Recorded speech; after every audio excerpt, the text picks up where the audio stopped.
మేము చేసినాం. అధికారం వచ్చి 9 నెలలు అవుతుంది.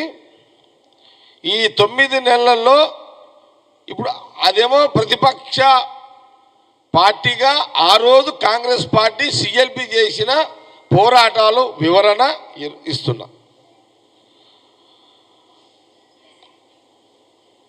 ఇప్పుడు ప్రజలు, తెలంగాణ ప్రజలు, రైతులు కాంగ్రెస్ పార్టీకి అధికారం ఇచ్చారు. ఇప్పుడు ఇచ్చిన అధికారము 9 నెలల్లో 9 నెలలు అవుతుంది. తెలంగాణ ప్రజలు కాంగ్రెస్ గవర్నమెంట్, ముఖ్యమంత్రి సోనియా గాంధీ, రాహుల్ గాంధీ గారి నాయకత్వంలో ముఖ్యమంత్రి రేవంత్ రెడ్డి గారు అయిన నుంచి 9 నెలల్లో ఉదయం 10:30కు సెక్రటరియట్ మొదలైతే సాయంత్రం 6 గంటల వరకు కాంగ్రెస్ పార్టీ ముఖ్యమంత్రి రేవంత్ రెడ్డి గారు, ఎంటైర్ క్యాబినెట్ మినిస్టర్లు అందరూ కూడా సెక్రటరియట్లో అందుబాటులో ఉంటున్నారు.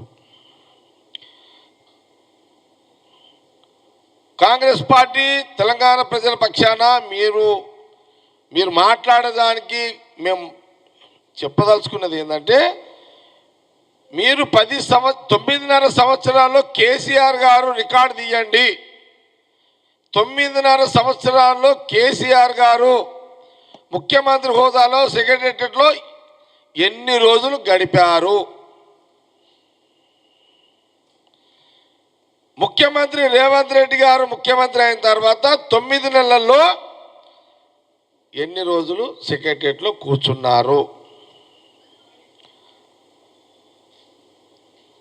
దీనికి కేసీఆర్ గారు, కేటీఆర్ గారు, హరీష్ గారు దీని మీద డిబేట్కి మీరు చర్చకు సిద్ధం కాగలరా? మీ 9.5 సంవత్సరాల కాలంలో సెక్రటరియట్లో కేసీఆర్ ఎన్నిసార్లు కూర్చున్నాడు? 9 నెలల కాలంలో సీఎం రేవంత్ రెడ్డి గారు, మా మినిస్టర్లు, మా సీఎం రేవంత్ రెడ్డి గారు ఎన్నిసార్లు కూర్చుండు? చేద్దాం. ఫస్ట్ ఇది తీద్దాం. 10:30 నుంచి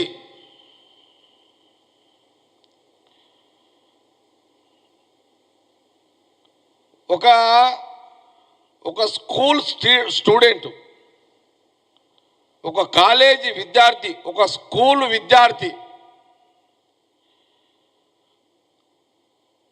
లేదా ఆ స్కూలు, ఆ కాలేజీ లెక్చరరో ప్రొఫెసరో ఏ టైమింగ్స్ ప్రకారం కాలేజీకి, స్కూల్కి వెళ్ళి ఆ చదువులు చెప్పడము, చదువులు వినడం ఏదైతే పద్ధతి ఉంటుందో, అట్లాగే ఈ 9 ఏళ్ల కాలంలో కాంగ్రెస్ గవర్నమెంట్, ముఖ్యమంత్రి రేవంత్ రెడ్డి, మా మినిస్టర్లు అలాంటి పాత్ర పోషిస్తున్నారు అని కాంగ్రెస్ పార్టీ చాలా స్పష్టంగా తెలియజేస్తుంది. 9 నెలల కాలంలో నీకు టైం లేదు, షెడ్యూల్ లేదు, సిస్టమ్ లేదు, పరిపాలన విధానం లేదు.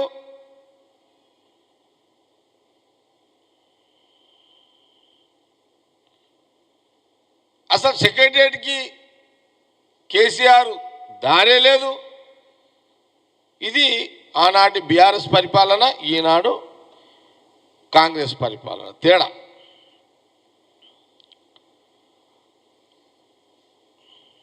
కాబట్టి తెలంగాణ ప్రజలకు మేము మాకు ఎప్పటికప్పుడు ఇన్ఫర్మేషన్ ఇవ్వాల్సిన బాధ్యత కాంగ్రెస్ పార్టీకి ఉన్నది. ఆనాడు 9.5 సంవత్సరాల కాలంలో బీఆర్ఎస్ కేసీఆర్ పరిపాలన, ఇప్పుడు 9 నెలల కాలంలో కాంగ్రెస్ పార్టీ, కాంగ్రెస్ గవర్నమెంట్, రేవంత్ రెడ్డికి ముఖ్యమంత్రి గారి పరిపాలన.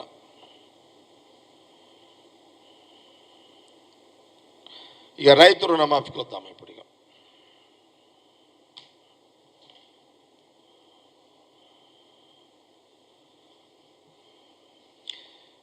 ఇప్పుడు కొన్ని విషయాలు చాలా స్పష్టంగా ప్రజలకు తెలవాల్సిన అవసరం ఉన్నది.